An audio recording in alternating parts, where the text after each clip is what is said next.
ईदगाह। रमजान के पूरे 30 रोज के बाद ईद आई है। गांव में कितनी हलचल है। ईदगाह जाने की तैयारियां हो रही हैं। लड़के सबसे अधिक प्रसन्न हैं। जल्दी मची है कि लोग ईदगाह के लिए चलते क्यों नहीं। हामिद बड़ा प्रसन्न है। वह 4-5 साल का दुबला पतला लड़का है, जिसका बाप पिछले साल हैजे की भेंट हो गया और माँ न जाने क्यों पीली होती होती एक दिन मर ही गई। हामिद अब अपनी बूढ़ी दादी अमीना की गोद में ही सोता है। अमीना का दिल कचपचा रहा है। गांव के बच्चे अपने अपने बाप के साथ जा रहे हैं। हामिद का अमीना के सिवा कौन है। उसे कैसे अकेले मेले में जाने दे। उस भीड़ भाड़ में बच्चा कहीं खो जाए तो क्या हो। नन्ही सी जान 3 कोस पैदल कैसे चलेगा। पैरों में छाले पड़ जाएंगे। पर हामिद के उत्साह का क्या करे। अधिक पैसे भी पास नहीं हैं। बड़ी मुश्किल से वह कुल 3 पैसे हामिद के मेले जाने के लिए जुटा पाई है। हामिद ने भीतर जाकर कहा, तुम डरना नहीं अम्मा, मैं सबसे पहले आऊंगा, बिल्कुल मत डरना। गांव से मेला चला। अन्य बच्चों के साथ हामिद भी जा रहा था। कभी सबके सब दौड़कर आगे निकल जाते, कभी किसी पेड़ के नीचे खड़े होकर साथ वालों का इंतजार करते। चलते चलते शहर का दामन आ गया। सहसा ईदगाह पर दृष्टि पड़ी।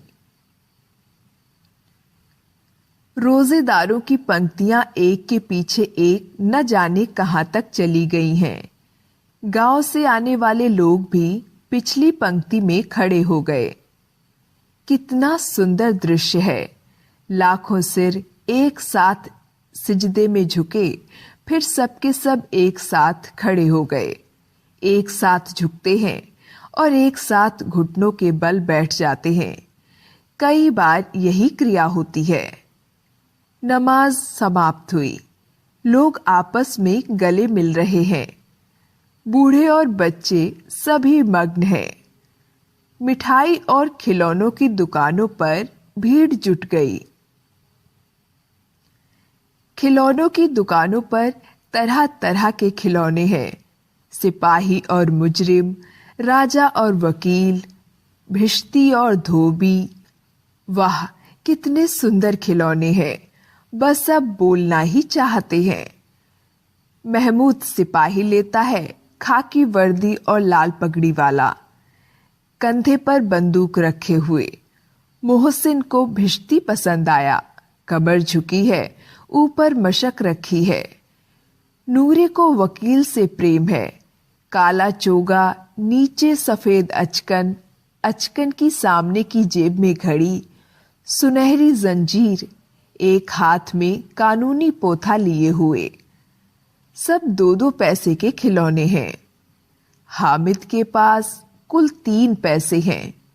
वह इतने महंगे खिलौने कैसे ले। खिलौनों के बाद मिठाइयों का नंबर आता है।